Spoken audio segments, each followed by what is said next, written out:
Okay. Good afternoon, everyone. Thank you for being here and for joining us for the city's third Juneteenth flag raising ceremony. My name is Amanda Najim Williams, and I'm the Director of Racial and Social Justice for the city of Somerville. Juneteenth commemorates the day that the last enslaved Black people in America were notified of their freedom, 2 years after the signing of the Emancipation Proclamation in 1863. 160 years later, the ripple effects of chattel slavery in America continue to impact this nation's story and the everyday lives of all people, particularly our neighbors of Black and African descent. As we share in community today, I invite you to think of 3 things. We are the keepers of history. Each and every one of us has a role to play in preserving history. And at a time where our local values are not aligning across the nation, I encourage us to remain vigilant and to fight against the erasure of history and existence. Not too long ago in our nation's history, Black folks did not have a space to share their experiences in a way that centered their humanity and captured the depths of injustice of slavery that spanned over 246 years in this country. From 1619, when the first documented enslaved Africans arrived in Virginia, until 1864. Let us not forget. We have power in our collective voices. Let us continue to stand together and reaffirm our commitment to a future where freedom and equality are not just ideals, but realities. And lastly, there's power in language. Perseverance and resilience are qualities that we often highlight when people are able to overcome difficulties, hurdles, barriers, and hardships. As we celebrate Juneteenth, there are also terms of endearment and a reminder that we must also celebrate the determination of enslaved Black folks in America and their allies who preserved their cultures and demonstrated incredible tenacity despite being denied basic human rights.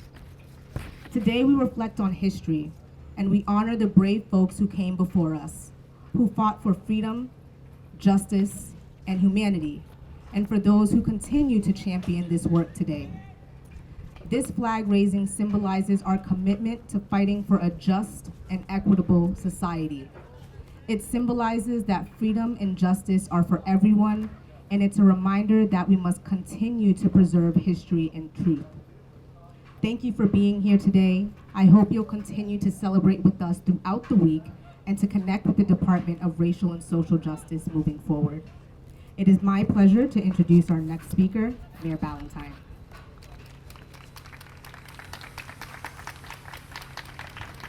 Thank you, Amanda. Thank you for your leadership and the incredible work you and the Department of Racial and Social Justice do every day.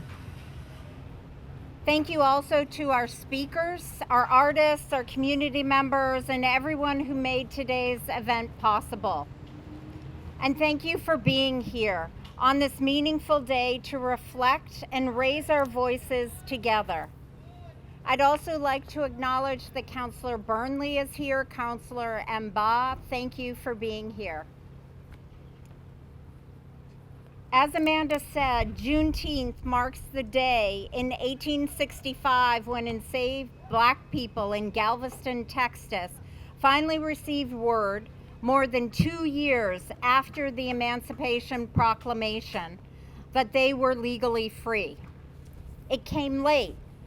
It came unevenly, and it came with the painful reminder that the rights written into our founding documents were never extended to all. Juneteenth is a celebration of freedom, yes, but it's also a reminder that freedom has always had to be fought for, that justice has never been handed out, and that real equity is something we must demand and build together.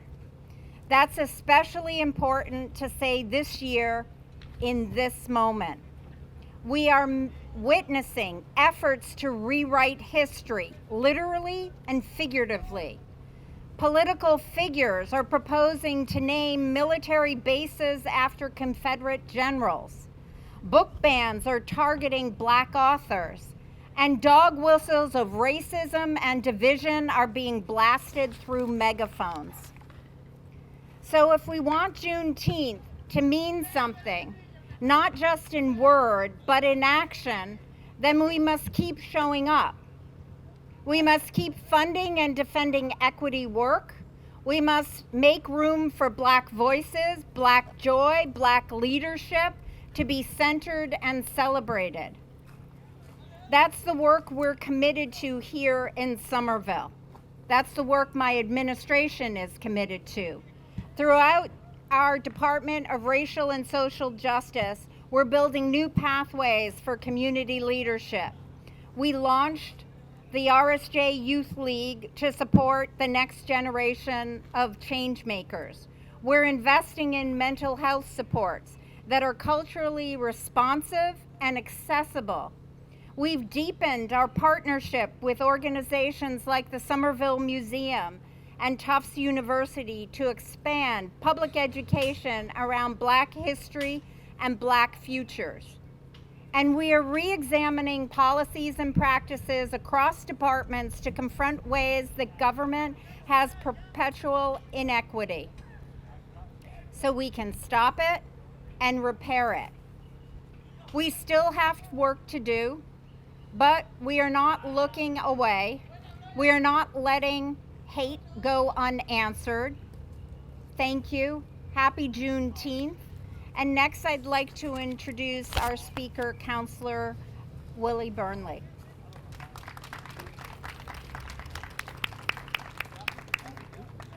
Yep.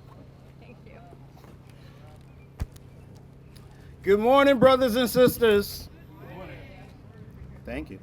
Let me just pull up these notes real quick. We'll see what I'm going to say. I don't know yet. Well, I want to thank everybody, firstly, for joining us for Somerville's third Juneteenth flag raising. It's been a wonderful experience to be able to come out here year over year and speak to our Black community and to our shared struggle for freedom. As the mayor just mentioned, my name is Willie Burnley Jr. I have the pleasure and honor of serving as one of Somerville's councilors at large, alongside Councilor Mba. And I believe, as far as I'm aware, this is the first term in which more than one Black city councilor has ever served in Somerville. So, yes, exactly. And I'm also, as always, but especially today, incredibly blessed that I am, maybe too blessed. Incredibly blessed to be a beneficiary of the Black liberation tradition. Now, this is an inheritance that my people received from our ancestors, a tradition of bestowing upon each generation a history of freedom songs, revolutionary strategy, and a spirit of growth and sacrifice to give to each generation so that each following one can live with more dignity and respect and freedom than the last. And in that centuries-long battle for the soul of this nation, Juneteenth stands as a watershed moment.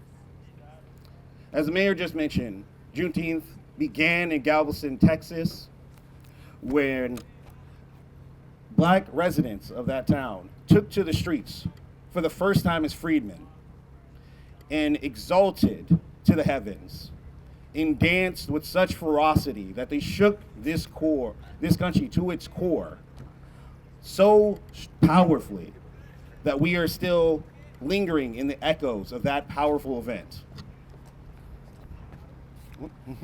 No, this is great. I love it. Do you want me to hold it or leave it? No, it's fine. Okay. It's fine. Okay. But I want to actually take a moment, even though I love this flag and I love Juneteenth, I want to take a moment to talk about the hard work that happened after Juneteenth. Because although Juneteenth is an incredible moment of joy and celebration for our communities and a reminder of the poor promise that none of us are free until we are all free, it was followed by years of hard work. That the Civil War that took place, the war against internal enslavement, was followed by a different kind of battle, a legislative battle that took place in this country's Congress and resulted in the 3 Reconstruction era amendments that we still cling to today. The 13th Amendment, which ended enslavement except as a punishment for a criminal punishment. The 14th Amendment that, among other things, offered birthright citizenship and due process for everybody in this country. And the 15th Amendment, which which gave the right to vote for all citizens, ostensibly. And I say ostensibly because we know, and all students of history know, that we had to fight really, really hard on that 15th Amendment to ensure that the right to vote and the franchise was given to all. Of course, the Juneteenth, the original one, was a full 100 years before the Voting Rights Act of 1965, and a full 99 years before the Civil Rights Act of 1964. But I want to actually speak a bit more about the 14th Amendment, because its importance has come into sharp and stark definition in this year in particular. Because it was the 14th Amendment, in fact, that gave my ancestors the ability to become citizens in this country. Before that, the citizenship of black people was always violated, denied, divided, undermined, whenever it was convenient for the white power system of this country. And so, with that citizenship, we fought hard for the rights of the franchise, education and fully funded schools, freedom of movement, and equality under the law. So I want to take a second to actually read the first section of the 14th Amendment because I think it is that important. It reads, "All persons born or naturalized in the United States and subject to the jurisdiction of thereof are citizens of the United States and of the state wherein they reside. No state shall make or enforce any laws which shall abridge the privileges or immunities of citizens of the United States, nor shall any state deprive any person of life, liberty, or property without due process of law, nor deny it to any person within any provision of the laws." Why is that important today? Because we see our fascist in chief challenging the very foundations of birthright citizenship today. On his first day in office, that man who will go unnamed put forward an executive order that would undermine birthright citizenship. Something that not only black people, but people of all races have benefited from in this country, have been allowed to become a part of the fabric of this nation, and if undermined, would set us back hundreds of years. My ancestors were here before this was America, as enslaved folks, as sharecroppers, and they helped build this country. If we cannot stand up for each other in this moment and ensure that everybody receives their rights and especially their due process, this will no longer be a nation of laws. It will be a rogue state that terrorizes its citizens. And unfortunately, we've already seen some of these things today. You know, I'm wearing a necklace that I bought at Somerville Open Studios, which is a stained glass watermelon. I'm doing it in solidarity with the Palestinian people, whose colors of their flag are the same colors of the watermelon: black, red, and green. This year we saw a resident of Somerville abducted off of our streets because she spoke out against an injustice that she saw in the world, an injustice against the Palestinian people. I know that Juneteenth means speaking up for ourselves and speaking up for all of our neighbors, because none of us are free until we are all free. So I want you all to celebrate and feel the joy and the love of this day, but to do as Black people have always had to do in this country: hold righteous rage with the joy and the beauty of life, and combine those to give as a gift to our children and to our friends, so that one day we can all truly be free in reality and not just under the law. Thank you very much.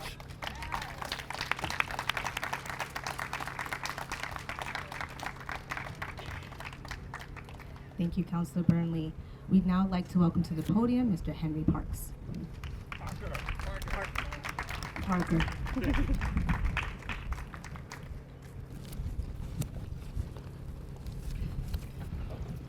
Okay, my name is Henry Parker, and I've been a lifelong resident of Somerville. So, to start off, what's needed today is a history lesson. So, I'm going to quote Joel J.A. Rogers. You can Google him. He's one of the more accurate Black historians. So, his first question: were Africans the only slaves? Goes, it happens too that while Europeans and white slaves were raiding Africa for slaves, Africans were raiding the coast of Europe and North Africa, as Sweden and Finland for slaves had long been doing so for centuries. The evidence on this is the abundant and indisputable, for 400 years, 1400 to 1800 collection that were taken up into the churches of Europe for ransom and for these slaves. Quite interesting, you never hear that. Next one.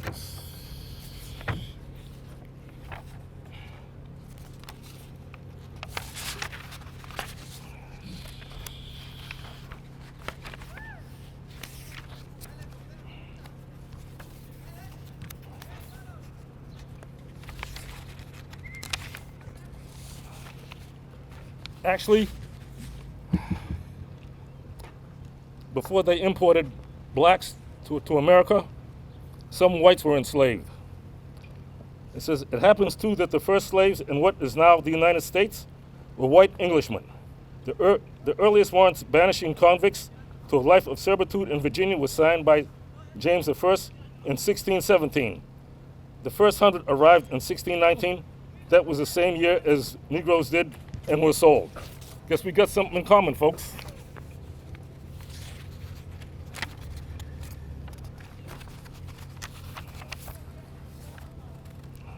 Okay. Another problem is they always want to say the first blacks were slaves. Not the case. The strong documentary proof that the first Africans in America were not slaves and the chattel slavery of them did not start until 1659 or 1682. It is given to competent research, four of whom are J.H. Russell, M.P. Andrews, Mary Standard, and Helen Cantrell. Now, this is, I find, quite interesting. In some cases, blacks were plantation owners, and they owned slaves, which you never hear of. And on the other hand, some blacks own blacks, which is even more, I find even more strange. The case on that is Antonio Johnson, or Anthony Johnson. He was a plantation owner in Virginia. What happened was, I guess, first of all, he was an indentured servitude, an indentured servant. After he got his freedom, he started his own plantation. The interesting part was he was taken to court by one of his slaves. He won. Unfortunately, blacks ended up with a lifetime sentence. Now, the early whites that were slaves. Finally, Negroes bought white people in the Americas as early as 1640. The United States got, for you, Virginia, in the 17th century, Virginia Negroes used to import white servants and receive head rights to land. Now, in closing on his information on slavery, he ends it by saying, "It is clear that the enslavement of Africans did not start as a racial issue. The great need for them was for human beings to develop a new world, and that Africa had an unused reservoir. Had the Africans been white, instead, it would have not made any difference, as we see from the captive whites of Europe, also shipped to the Americas. In fact, it was rather a religious issue." And that, folks, thank you very much. Oh. And before I forget, next up is Catherine Nakatu. Did I get that right? Hey, it's been. Thank you. You're welcome.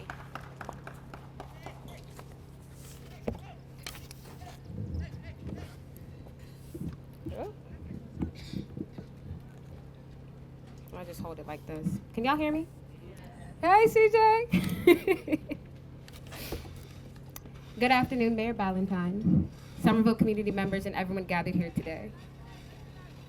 God is kind. My name is Catherine Nakato, and it's an honor to stand with you as we raise this flag in celebration of Juneteenth, a day that marks not only a long-delayed freedom, but also a continued journey toward justice, dignity, and collective healing. Being able to speak here today gives me the chance to reflect on the people, the moments, and the experiences that have shaped my story, especially here in Somerville. And while there are many I can name, today I want to highlight one person whose impact stretched far beyond the classroom, the incredible Beverly Mosby. Let me set the scene. One afternoon, I was on my way to class, tired, dragging my feet, dragging my track bag, and honestly, if I could, I would have dragged my entire body. I was completely drained. And this was just before chorus, my last class of the day. I walked into the room, and Miss Mosby was at her piano. She looked up and said, "Miss Catherine, leave my classroom." Now, normally I had a good sense when I did something wrong, but this time I hadn't said a word. I turned to her and I said, "What did I do?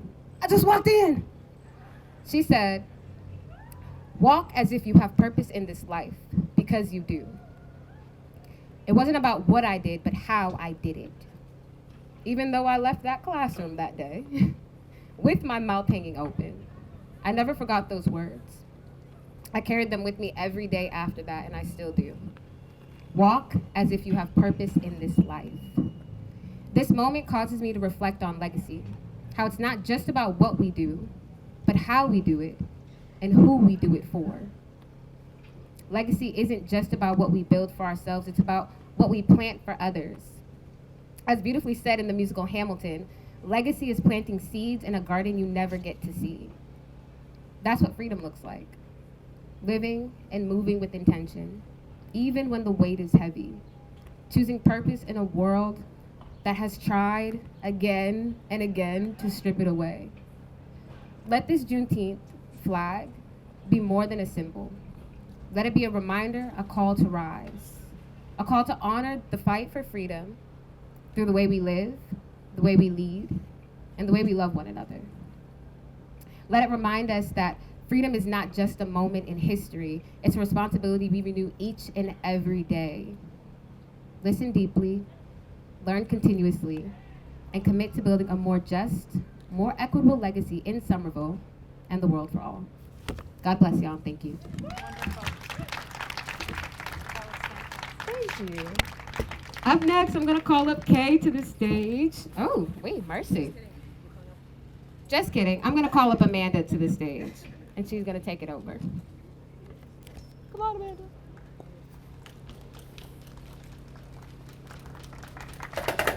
Hello, everyone. I'm not Amanda. Just as special. Welcome, everybody. Thank you so much for being here. My name is Leonor Galindo, and I am the Community Engagement Specialist with the Department of Racial and Social Justice.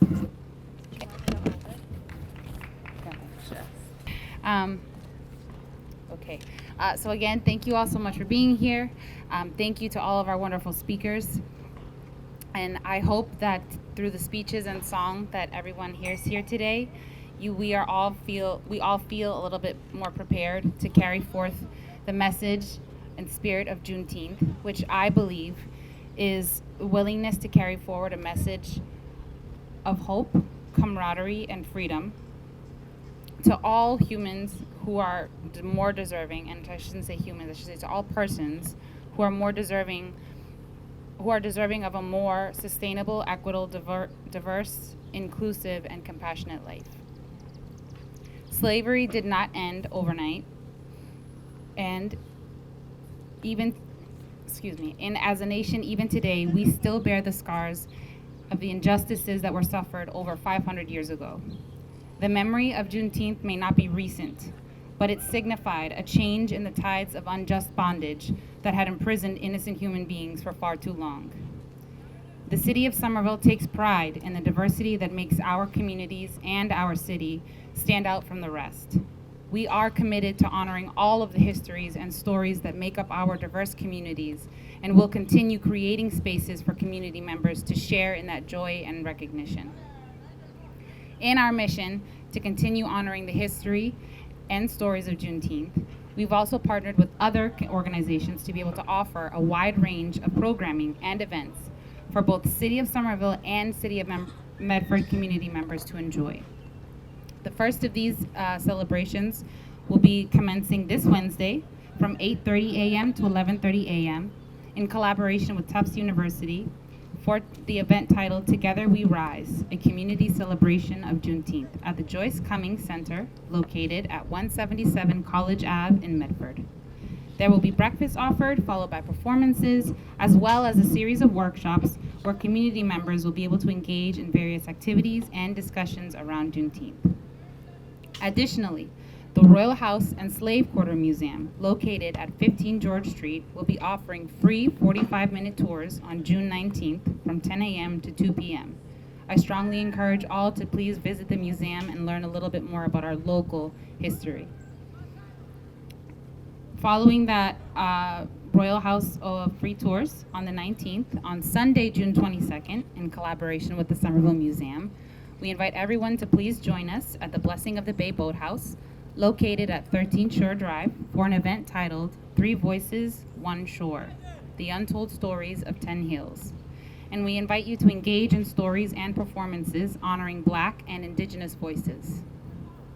Finally, we strongly urge all of you to please join us for a reading of Frederick Douglass's poem, What is the 4th of July to a Slave, before this year's annual fireworks celebration happening on June 25th from 5:30 to 6:30 p.m., where we will be located near the corner of Cedar Street and Broadway.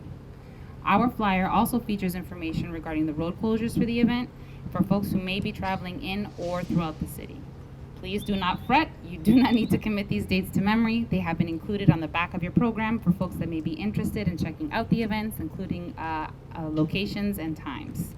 And with that, I would, for more information regarding these events, please feel free to visit our table, which is right back there for flyers, or feel free to visit our City of Somerville webpage. And please also, when you have a moment, sign up for alerts from our department. We promise we have lots more coming.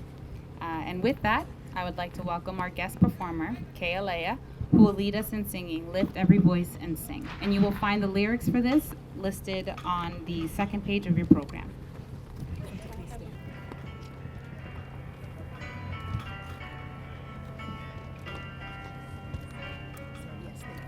Lift every voice and sing till earth and heaven ring.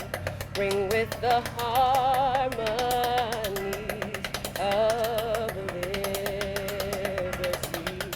Let the rejoicing rise high as the listening skies. Let it resound loud as the rolling sea. A song full of the faith that the dark sing a song full of the hope that the presence has brought us. Facing the rising sun of a new day begun. Let us march on to victory. Stony the road we trod, bitter the chasing rod, felt in the times when hope unborn had died. Have not with weary feet, have not our weary feet come to the place for which our parents sought. We have come over a way that Jesus wanted. We have come treading our path through the blood of the slaughter. Out from the gloomy past, till now we stand at last, where the light gleam of our bright star is cast. God of our weary years, God of our silent tears, though who has brought us thus far on the way, though who has by thy blood led us into the light, keep us forever in the path we pray, lest our feet stray from the places of God where we left thee, lest our hearts drunk from the wine of the world we forget thee. Shadowed beneath thy hand, may we forever stand, true to our God, true to our native land.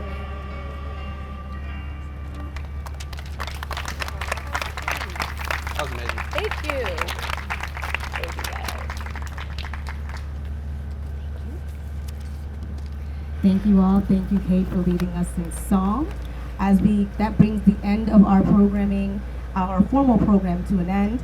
Please enjoy some ice cream from our local Black-owned ice cream girlies. If you haven't already had an opportunity to do that. If you also haven't stopped by the RSJ table in the back, I encourage you to do so. Get connected with our team so that you don't miss out on other updates and events that are happening. But we look forward to seeing you in the future. And again, thank you for sharing in community with us today. Treading our path through the blood of the slaughter. Out from the gloomy past, till now we stand at last, where the light gleam of our bright stars cast. God of our weary years, God of our silent tears, though who has brought